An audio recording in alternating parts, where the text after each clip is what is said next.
On June 12, 1962, Alcatraz guards discovered the unthinkable: 3 inmates had vanished from the most secure prison in the world. Their beds held only decoy heads, papier-mache faces topped with real hair, so convincing they fooled the night guards. The missing men: Frank Morris, John Anglin, and Clarence Anglin. A frantic search began. Boats, helicopters, and law enforcement scoured the bay, but found only fragments, a makeshift raft, a paddle, and scattered clues. No bodies were ever recovered. The escape shattered Alcatraz's myth of being inescapable, challenging the very idea of absolute security. The government insisted the men drowned, but with no proof, the legend only grew. Decades later, the mystery endures, fueled by new clues and endless speculation. What really happened that foggy June night? The question still haunts us. Alcatraz wasn't just a prison, it was a fortress, isolated on a rocky island in San Francisco Bay. From 1934 to 1963, it housed America's most dangerous criminals, designed for containment, not rehabilitation. Surrounded by icy, fast-moving currents, escape was considered impossible.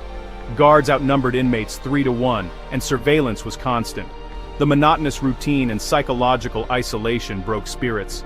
The cell house was a concrete and steel monolith, with tool-proof bars, and relentless headcounts. Beyond, the walls guard towers, armed patrols, and treacherous cliffs. The bay's frigid waters were the final barrier. Hypothermia could set in within minutes. In 29 years, 14 escape attempts failed. Most men were recaptured, killed, or presumed drowned. Authorities believed Alcatraz was escape-proof.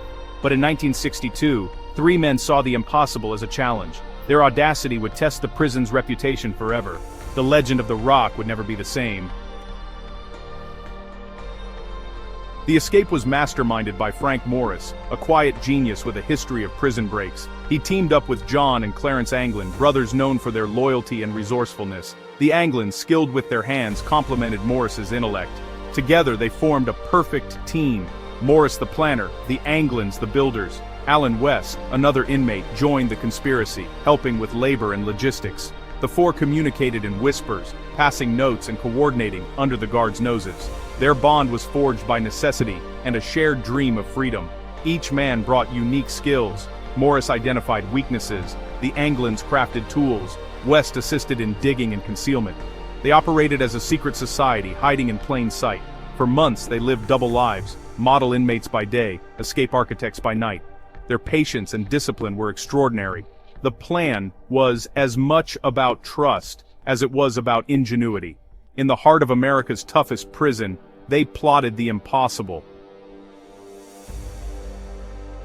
The plan hinged on a hidden flaw: the cell walls crumbling concrete around the ventilation grills. Using a drill made from a vacuum cleaner motor and chisels fashioned from spoons, the men chipped away at the walls during music hour, masking the noise. Concrete dust was carefully bagged and flushed away to avoid detection. They sculpted lifelike dummy heads from soap, toilet paper, and real hair to fool the guards. Behind their cells was a narrow utility corridor, their secret workshop and escape route.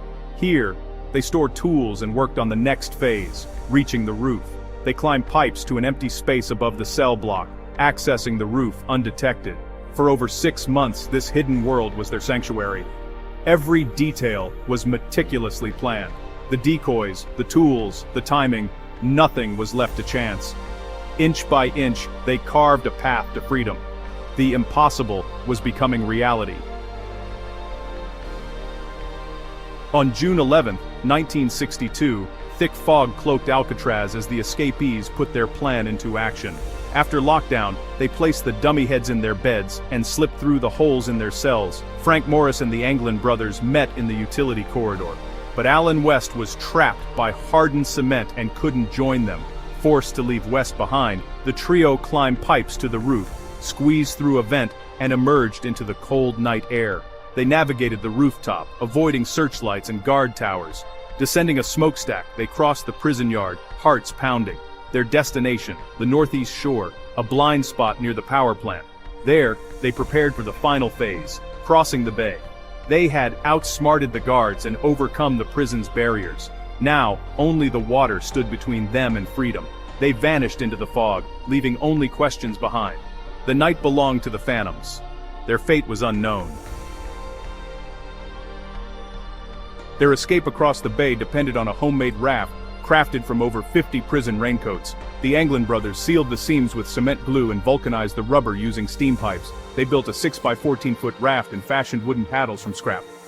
A handmade bellows inflated the raft at the shoreline. In the darkness, they launched their fragile vessel into the cold, churning water. 3 men, a raincoat raft, and the unknown ahead. Did the raft hold together? Did they reach the mainland, or did the bay claim them? Only fragments of the raft and a paddle were ever found. The raft's fate is the heart of the mystery. Their final journey remains shrouded in fog.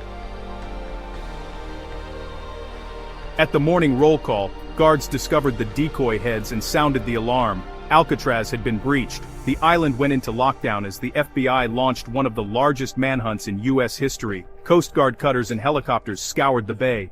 Law enforcement searched the shores. Clues surfaced. A paddle, a waterproof bag, and fragments of the raincoat raft washed ashore. The FBI concluded the men drowned, swept out to sea, but no bodies were ever recovered. The lack of physical evidence left the case open to doubt. Alan West, left behind, confessed every detail of the plan. His account mapped the escape, but not the ending. The evidence was ambiguous. The mystery persisted, unsolved. For some, the official story was never enough. The legend only grew. Decades later, new clues reignited the mystery. The Anglin family produced a photo from Brazil, dated 1975, showing 2 men resembling the brothers. Forensic analysis was inconclusive, but the resemblance was striking. The photo suggested a new life, far from Alcatraz. In 2013, a letter surfaced, allegedly from John Anglin, claiming he and his brother survived, while Frank Morris had died years earlier. The letter offered to surrender in exchange for medical care. Handwriting and DNA tests were inconclusive. Was it a hoax or a final confession? The U.S. Marshals Service keeps the case open. The photo and letter add layers to the legend. The truth remains elusive. The story refuses to die. We're left with 2 stories, the official account of drowning and the legend of survival. Did the men perish in the bay, or did they outsmart the system and vanish into the world? The lack of bodies, the Brazil photo, and the mysterious letter fuel endless debate. The men would be centenarians now, if alive. The mystery has outlived them, becoming a timeless puzzle. Alcatraz's escape is more than a crime story. It's a testament to human ingenuity and the power of the unknown. We are the detectives, left to weigh the evidence.